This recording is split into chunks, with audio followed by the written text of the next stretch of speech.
Hello बालक and बालिका, क्या हाल चाल है आप लोगों के। आशा करता हूँ ठीक होगे।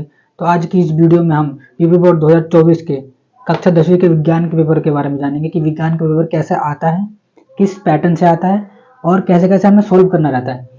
तो जो विज्ञान का पेपर आता है उसका जो पहला पेज रहता है स्टार्टिंग का, वो इस तरीके से रहता है। ये सब निर्धारित दिए रहते हैं, तो उसमें पढ़ लेते हैं। क्या रखा है कि समय हमारा 3 घंटे 15 मिनट के लिए रहता है और जो हमारा अंक रहता है टोटल 70 नंबर का रहता है। ठीक है। और नोट इसमें दे रखा है कि स्टार्टिंग के जो 15 मिनट है ना, जो स्टूडेंट है उनको पढ़ने के लिए दिया जाता है, लेकिन आप पढ़ना मत। आपके लिए एक एक मिनट बहुत इंपॉर्टेंट है, तो आप डायरेक्ट सॉल्व कर देना, क्योंकि ये जो रहता है ना, जो मैंने यहाँ लिख रखा है सेम पेपर में भी ऐसे ही आएगा, तो आपको पढ़ने की जरूरत नहीं है, मैं पहले ही बता दूंगा। तो इसमें निर्देशांक दे रखे हैं कि क्या क्या क्या रहता है। दे रखा है कि जो प्रश्न पत्र है ना, 2 खंडों में विभाजित है, 2 खंड में डिवाइड है। खंड हमारा दे रखा है खंड आ और खंड बा, 2 खंड में विभाजित। और इसमें दे रखा है कि खंड आ तथा खंड बा। खंड आ में तो बहुविकल्पीय प्रश्न होते हैं, और खंड बा में रखा है ना, खंड बा भी 3 भागों में विभाजित है।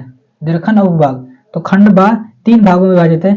इसमें पहला जो भाग रहेगा वो रहेगा हमारा भौतिक विज्ञान के लिए, दूसरा भाग रहेगा हमारा रसायन विज्ञान के लिए, और तीसरा भाग रहेगा हमारा बायोलॉजी मतलब जीव विज्ञान के लिए रहेगा।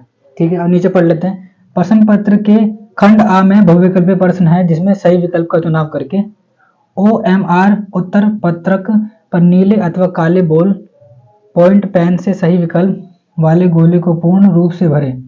OMR उत्तर पत्रक पर उत्तर देने के पश्चात उसे नहीं काटे तथा इरेजर अथवा वाइडनर का प्रयोग न करें।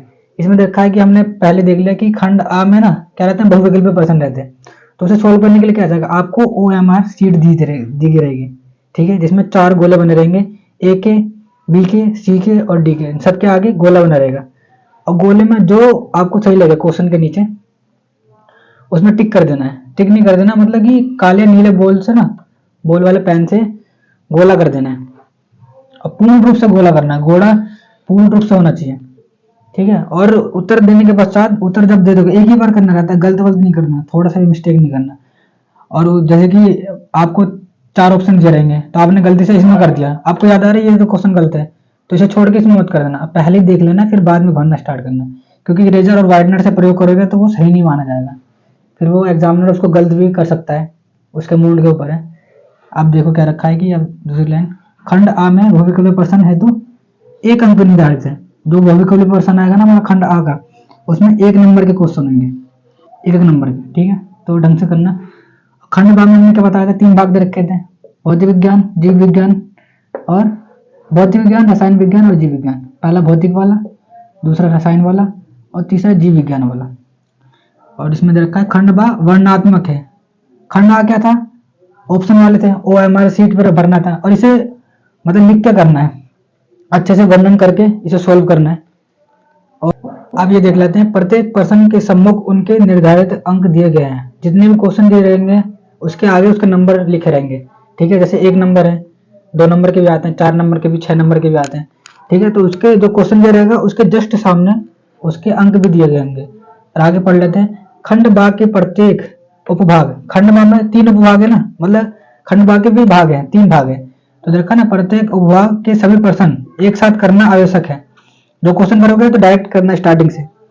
ठीक है। ये नहीं कि पहले दूसरा वाला कर लिया फिर तीसरा कर लिया, ऐसे कुछ नहीं।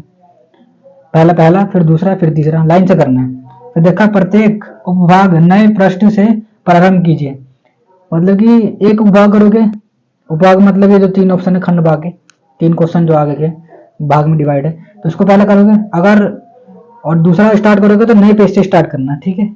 नीचे से स्टार्ट मत कर देना। और आगे दे रखा है कि सभी प्रश्न अनिवार्य हैं, और जितने भी क्वेश्चन आएंगे आपको टोटल करके आने हैं सारे। ठीक है।